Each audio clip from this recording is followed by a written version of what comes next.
دوران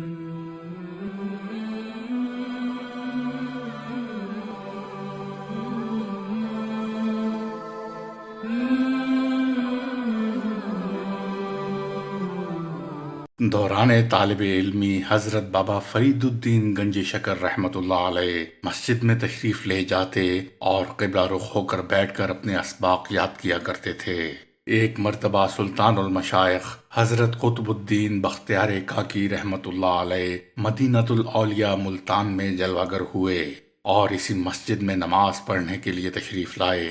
حضرت بابا فرید حسب عادت مطالعے میں مصروف تھے کہ ایک خوشگوار احساس نے آپ کو نظر اٹھانے پر مجبور کر دیا۔ نظر اٹھنے کی دیر تھی کہ ایک ولی کامل کے روشن اور نورانی چہرے کی زیارت سے آنکھیں ٹھنڈی ہونے لگیں۔ چنانچہ بے ساختہ احترام میں کھڑے ہوئے اور قریب آ کر دو زانو ہو کر بیٹھ گئے۔ حضرت قطب الدین بختیار کاکی نے تحیت المسجد سے فارغ ہو کر دریافت فرمایا، کیا پڑھ رہے ہو؟ عرض کیا فقہ کی کتاب النافع ہے۔ فرمایا کیا تمہیں معلوم ہے اس کتاب سے کیا نفع ہوگا؟ عرض کیا حضور نفع تو آپ کی نظر کرم سے ہوگا۔ جواب سن کر بختیار کاکی بہت خوش ہوئے اور شفقت فرماتے ہوئے آپ رحمت اللہ علیہ کو اپنے مریدوں میں شامل فرما لیا۔ جب بختیار کاکی ملتان شریف سے روانہ ہوئے تو بابا فرید بھی پیچھے پیچھے چلنے لگے۔ یہ دیکھ کر بختیار کاکی نے فرمایا، پہلے خوب علم دین حاصل کرو، پھر میرے پاس دہلی آنا، کیونکہ بے علم زاہد شیطان کا مسخرہ ہوتا ہے۔ علم دین حاصل کرنا بہت بڑی سعادت اور افضل عبادت ہے۔ علم کی روشنی سے جہالت اور گمراہی کے اندھیروں سے نجات ملتی ہے۔ علم ہی سے اللہ کی پہچان حاصل ہوتی ہے۔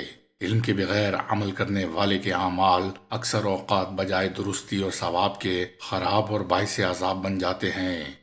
حضرت بابا فرید رحمۃ اللہ علیہ امام اعظم رحمۃ اللہ علیہ کے مقلد تھے، جیسا کہ حضرت محبوب الہی نظام الدین اولیاء رحمۃ اللہ علیہ فرماتے ہیں۔ ایک مرتبہ حضرت بابا فرید نے ارشاد فرمایا، اول مذہب امام اعظم امام ابو حنیفہ کا ہے، دوسرا مذہب امام شافعی کا، تیسرا مذہب امام مالک کا، چوتھا مذہب امام احمد بن حنبل رحمۃ اللہ علیہم کا ہے۔ یہ چاروں مذہب حق ہیں، کسی قسم کا شک نہیں کرنا چاہیے۔ ان چاروں میں امام اعظم رحمۃ اللہ علیہ کا مذہب سب سے افضل ہے۔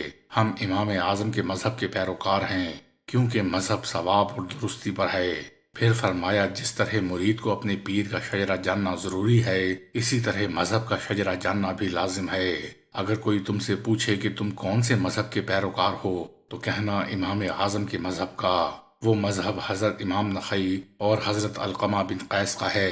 وہ مذہب حضرت عبداللہ بن مسعود رضی اللہ تعالی علیہم اجمعین کا ہے، اور وہ مذہب جناب رسول اللہ صلی اللہ علیہ وآلہ وسلم کا ہے۔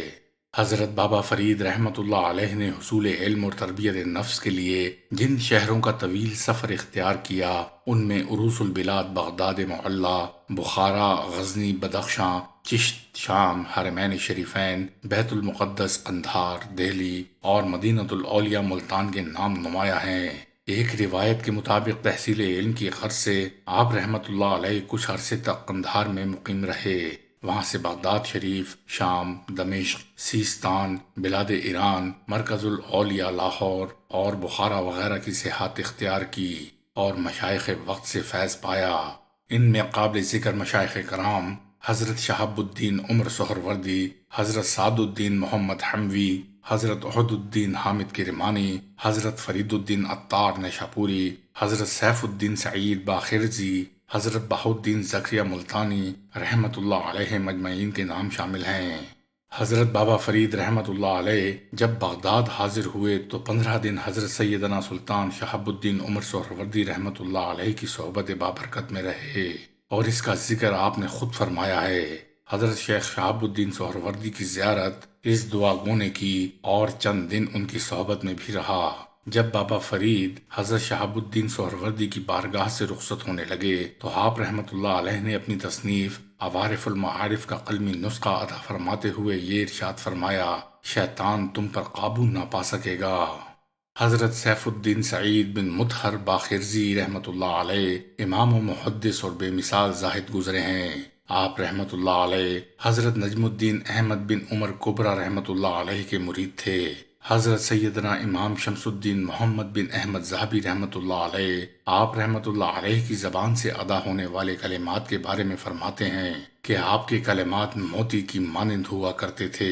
جب بخارا میں آپ رحمۃ اللہ علیہ کی ملاقات حضرت بابا فرید رحمۃ اللہ علیہ سے ہوئی تو آپ نے اپنی سیاہ چادر حضرت بابا فرید کو عنایت فرمائی، پھر پوری توجہ سے آپ کی جانب نظر فرمائی اور یہ بشارت دی، یہ درویش مشائخ روزگار یعنی زمانے کے مشائخ سے ہوگا اور تمام عالم اس کے مریدوں اور بچوں سے بھر جائے گا۔ حضرت بابا فرید رحمۃ اللہ علیہ نے تحصیل علم دین اور نیکی کی دعوت عام کرنے کے لیے مختلف اولیاء کرام کے ساتھ سفر کیا۔ جن اولیاء کرام اور صوفیاء اعظام رحمۃ اللہ علیہم کی صحبتوں سے فیض یاب ہوئے اور راہ خدا کے مسافر بنے، ان میں سر فہرست حضرت سیدنا عثمان مروندی لال شہباز قلندر، حضرت سیدنا بہاؤالدین زکریا ملتانی، حضرت سیدنا مخدوم جلال الدین جہانیاں جہاں گشت بخاری رحمۃ اللہ علیہم۔ صوفیاء کی اصطلاح میں ان تین اور چوتھے حضرت بابا فرید گنج شکر رحمۃ اللہ علیہم کو چار یار کہتے ہیں۔